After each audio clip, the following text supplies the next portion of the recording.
Welcome to the deep dive. Today, we're plunging headfirst into dad jokes. Ah, dad jokes. Yeah, they're talking those, short pun-based jokes, really intentionally corny. Delivered with a totally straight face, usually. Exactly. Harmless, predictable, maybe so grown-worthy they actually become, well, something else. Something, yeah. And our guide for this journey is a document we have here, dadjokes.pdf. Right. So our mission today is to really unpack this whole dad joke thing. Yeah, where did they come from? What's the secret sauce for maximum eye roll? And why do we keep telling them? Why do we sometimes, maybe secretly, enjoy them? Look, you listening out there, you've definitely encountered these. You probably have opinions. Oh, for sure. So let's try and get to the bottom of it. Okay. All right, so history first. It kind of feels like dad jokes have just always been here, right? Yeah. Like a comedic constant. It does feel that way, but the actual term dad joke, surprisingly recent, actually. Oh, really? How recent? Our source points back to the 1980s, specifically 1987. 87. What happened then? Well, there was this article in the Gettysburg Times by a writer named Jim Kalbaugh, and the title was "Don't Ban the Dad Jokes. They're the Best Kind." He actually used the term. Wow, so he was already defending them back then. Yeah, exactly. He called them harmless, endearing, even with the corniness. So the essence was already understood. Right, the archetype was there. The label just needed to catch on. Yeah. But it sounds like it wasn't an overnight thing. No, not at all. The document suggests the term stayed pretty niche through the 90s and the 2000s. Which kind of makes sense, thinking about it. Before the internet really, connected everything. Right. Humor probably spread more organically, word of mouth. It needed that hyperconnectivity. Needed a web to really codify And it. amplify it, yeah. Which brings us to the 2010s. Ah, the big bang for dad jokes. Totally. Social media platforms just ran with it. Reddit, for instance. Oh, yeah, Judah jokes. That started back in, 2011? That's the one. And then Twitter, TikTok. They basically became a meme category. It wasn't just telling them anymore, was it? It was like analyzing them. Exactly. Sharing them, celebrating the actual badness, it became meta. Which leads us to now, the 2020s, Yeah. where it feels like they're not just tolerated, they're actually celebrated. Genuinely celebrated, yeah. And the source even mentions dads telling them ironically now. That's a whole new level, that self-awareness. That ironic twist is, I think, pretty key now. It's like saying, yeah, I know this is awful, and that's why I'm doing it. So, okay, quick timeline. 87, first print mention. Mm-hmm. Then the quiet years, 90s, 2000s. Right, niche. 2010s, boom, viral spread. The memification. And now, 2020s, they're kind of ironically cool. Celebrated humor, definitely. Okay, so what actually makes a joke a dad joke? What are those essential ingredients? Well, the document lays out some key traits. Number one, definitely puns and wordplay. Gotta have the pun. It's Yeah. foundational. Absolutely. That linguistic double take, even if you see it coming a mile off. And simplicity seems crucial too, right? Short setups, obvious punchlines. Yeah, easy to follow, easy to remember, and maybe importantly, easy to anticipate. That lack of surprise is almost the point. In a way, yeah. And they're always harmless, right? Family friendly. Definitely safe. No edginess in sight. Nope.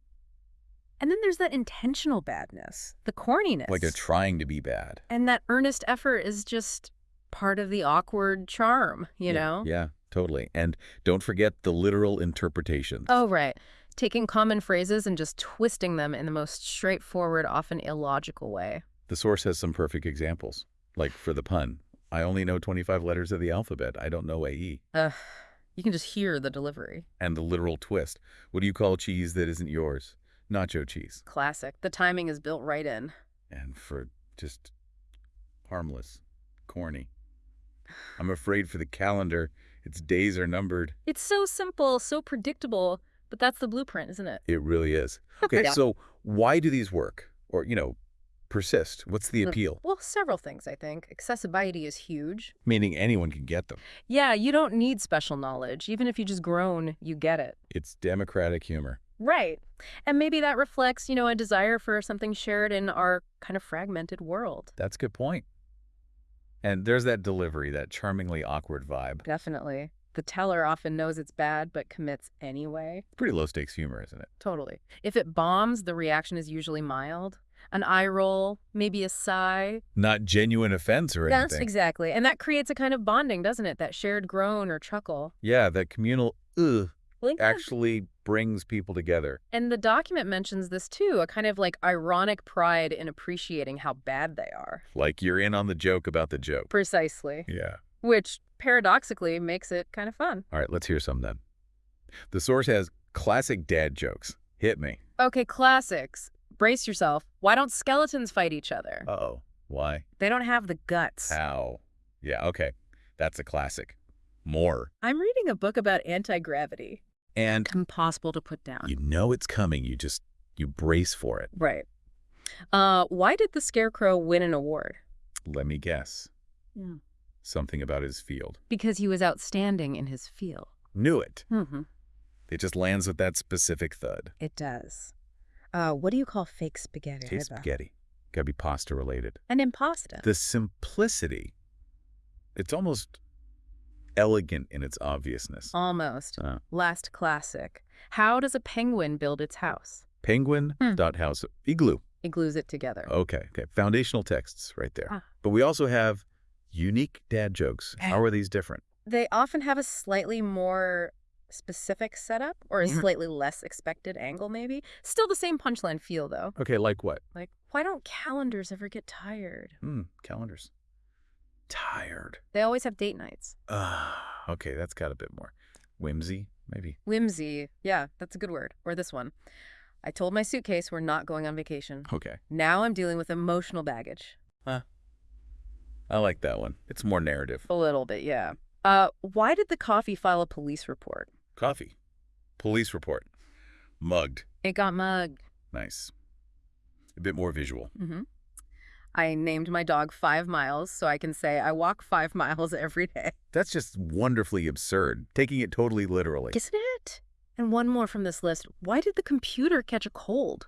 Computer, cold, windows. Too many windows were left open. See, these feel a little fresher, maybe, but still definitely dad jokes. Absolutely, same DNA. And there's even another dad joke section. Just quick hits. Lamb honest. I ordered a chicken and an egg from Amazon. Ooh, the classic riddle. I'll let you know what comes first. Nice modern twist. Okay. My pencil broke today. Pause for effect. It's It's pointless talking about it. oof, the self-aware pun.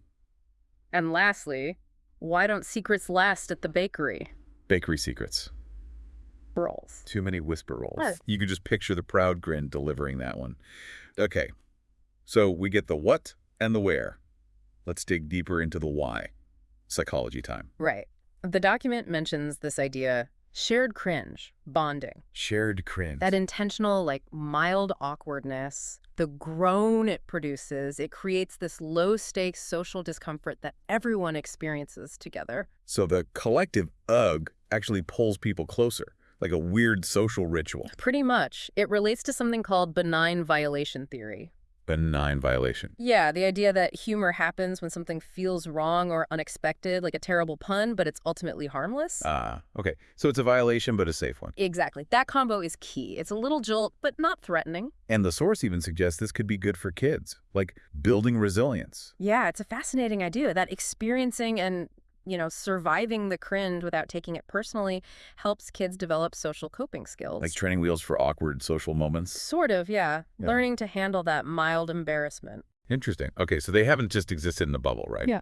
Pop culture's definitely played a role. Oh, massively. We already mentioned Reddit's Sonata jokes. That was huge for just popularizing the whole concept. Gave it a home base. Yeah, a central hub for sharing and, celebrating them. What about TV shows? I feel like there are classic dad joke characters. Definitely. The source mentions shows like The Simpsons, Modern Family, Bob's Burgers. Phil Dunphy. Yes. Characters like that who are just relentless dad jokers absolutely help solidify the stereotype in the mainstream. Their commitment is unwavering. And wasn't there that dad joke-off trend a while back? Oh, yeah, that was big around, 2016, 2017?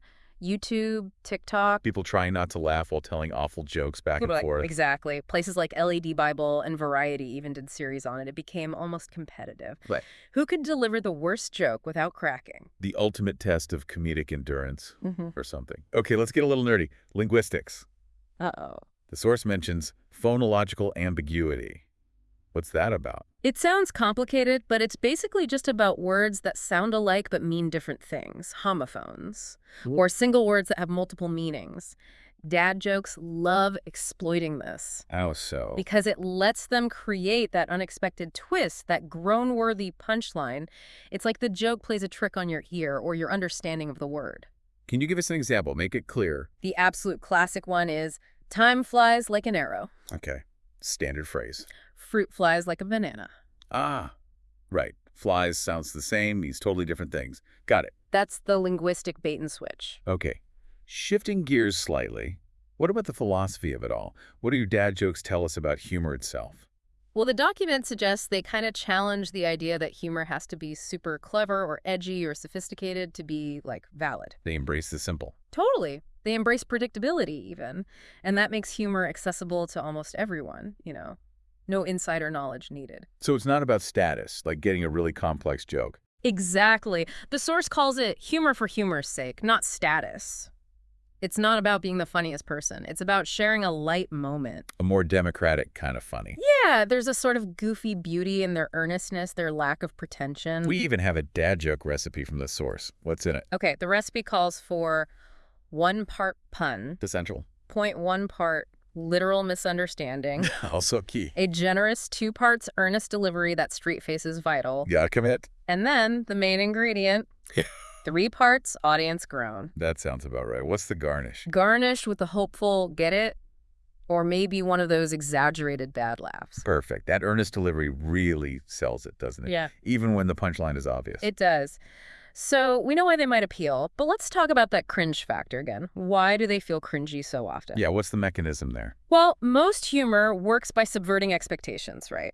A surprise twist. Sure. Dad jokes technically do that, but the twist is often so simple, so telegraphed, your brain kind of sees it coming. You anticipate the landing. Exactly. And when it lands right where you thought, and it's just a pun, you get that mix of recognition and, like, mild annoyance. That's the cringe. So it violates expectations, but too gently. Yeah, something like that. It's not surprising enough to feel clever, just there. So predictability is the cringe key. Pretty much. And the cringe itself seems to come from 2 places. Okay. One, maybe a little embarrassment that you reacted at all to something so simple. Yeah. And 2, that classic secondhand embarrassment for the teller, who's so earnest about this obviously weak joke. Oh, the secondhand embarrassment is powerful. Definitely felt that. But despite the cringe, they obviously stick around. They work on some level. Why? Well, one big thing is they lower social defenses. How so? Telling a dad joke, it signals you're not trying too hard to be cool or witty. It's like saying, I'm not pretentious, I'm just being playful. It creates a safer space, maybe, less pressure. Exactly. It invites connection rather than, like, judgment. It's almost a little vulnerability signal. I'm not taking myself too seriously here. Precisely. And surprisingly, even these basic puns actually give your brain a tiny workout. Really? How? Cognitive flexibility. Your brain has to quickly switch between the different meanings of a word. Like the nacho cheese example, you pivot from not your to the food. Huh. So these silly jokes are like little brain teasers? In a very small way, yeah. They exercise your language centers. Wow. Okay. Unexpected benefit. And finally, they model emotional resilience. Resilience from a bad joke. Think about it. Laughing at, or even just groaning at, a deliberately bad joke shows it's okay for things not to be perfect. It's okay to be silly, to have a light failure. Ah, it normalizes imperfection. Not everything has to land perfectly. Exactly. Silliness is okay. So there are some real upsides then. What other pros and cons does the source list? Okay, benefits. Builds connection. Shared groan laugh. Teaches playfulness. Humor doesn't need to be sharp. Safe for all ages, inclusive. Exercises wordplay skills, cognitive flexibility. And normalizes light failure. Imperfection is okay. Those are pretty solid points, actually. Right. What are the downsides? The cons? Well, overuse is a big one. They can feel forced, predictable, lose their punch. Joke fatigue sets in. Right. Also, that social cringe can be genuinely uncomfortable for some audiences. Cringe overload. Yeah, not everyone enjoys secondhand embarrassment. And obviously, they just don't hit the mark for people who prefer, say, sophisticated wit or dry humor or edgier stuff. Different tastes. Exactly. And of course, they can get stale fast if they're just recycled constantly. Makes sense. You reach a saturation point. Okay. Let's go a bit deeper. The source suggests dad jokes might be like a quiet rebellion against modern cynicism. Yeah, it's an interesting thought. Think about a lot of humor today. Sarcastic, ironic, sometimes a bit exclusionary. Needs context, insider knowledge. Right. Dad jokes are the total opposite. They're earnest, straightforward, incredibly inclusive. So it's like a deliberate choice to be uncool. In a way, the document suggests they hark back to maybe a more traditional style of humor, rooted in family, patience, affection. Affection? How so? Like the underlying message is, I know this is bad, but I'm telling it for you. It's about the connection, not showing off how funny you are. That's surprisingly sweet, actually, for something that makes you groan. Isn't it? And in a world that can feel pretty sarcastic and self-conscious, maybe a dad joke is just a little act of wholesome defiance. Never thought of it that way. Okay, so let's try and wrap this up.